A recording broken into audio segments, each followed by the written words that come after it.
Hello students, how are you all? Are you all studying properly at home? I know you all are.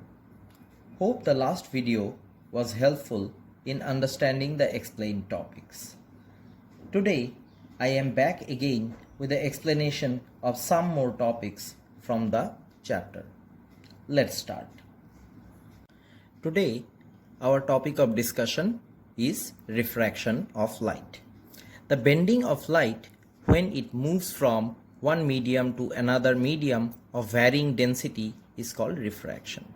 That means whenever a ray of light moves from one medium to another, it changes its path. Here medium means the places through which light can pass, like air, water, glass, etc. Let us consider this diagram. Here, this line indicates the boundary between air and water, and this line indicates the normal. A ray of light incident at this point is supposed to go into water through the dotted line. But we can see here that it moves towards the normal. This happens because of the change in density. Air is the rarer medium, that means it has lesser density as compared to that of water, and water is a denser medium, that means it has more density as compared to that of air. So whenever light moves from rarer to a denser medium, it moves closer to the normal. This happens because of the decrease in the velocity of light when it moves from a rarer to a denser medium. Now, what will happen if light is moving from a denser to a rarer medium? We can see that the ray of light is incident at this point and is supposed to go into air through the dotted line. But what happened here? Ray of light moved away from the normal. That means whenever light is moving from a denser to a rarer medium, it moves away from the normal. Now, let us study the case of glass slab, where light undergoes refraction twice, once when the ray of light enters the glass slab and once when it exits. First, the ray of light is incident at this point and is supposed to go through the dotted line. But since glass is denser as compared to air, the ray of light moves towards the normal and bends in this direction. As it bends, it touches the boundary. As it bends and comes, it touches the boundary of the glass slab here, and it exits through this point.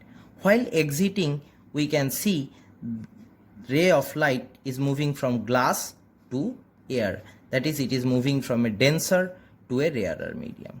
So it moves away from the normal. Here we can see the emergent ray. Emergent ray means the ray of light which is coming out of the glass slab is parallel to the direction of the incident ray. This only happens if the opposite side of the glass slab are parallel to one another.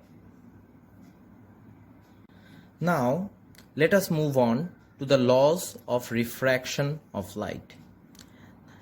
First one, the incident ray, the refracted ray, and the normal to the interface of the two transparent media at the point of incidence all lie in the same plane. See, first of all, the incident ray. Incident ray means the ray of light that is coming from the source. The refracted ray. Refracted ray means that the ray of light that is going or moving into the different media. And the normal is the perpendicular line drawn at the interface. Interface means the boundary of the two transparent media. At the point of incidence, all lie on the same plane. That means if I consider this as the interface and this is the normal, the ray of light coming like this and this is the refracted ray. All these things, they lie on the same plane. All these things, they lie on the same plane. Second one is sin I by sin R equal to constant. Sin is a trigonometric ratio. It means that the sine of the angle of incidence is represented by I divided by the sine of the angle of refraction, which is denoted by R, is constant. This second law is also known as Snell's law. The next topic is refractive index. Refractive index expresses the extent to which change in direction takes place when light passes from one medium to another one. With the help of refractive index, we can calculate how much bending has taken place when light travels from one medium to another one. Refractive index is denoted by N. Refractive index of medium 2 with respect to medium 1 is written as N/1. It tells us that light is coming from medium 1 and is going to medium 2. Velocity of light in medium 1 is written in the numerator and velocity of light in medium 2 is written in the denominator. Refractive index does not have any unit since it is a ratio. Absolute refractive index. It is defined as the ratio of the velocity of light in air to the velocity of light in the medium.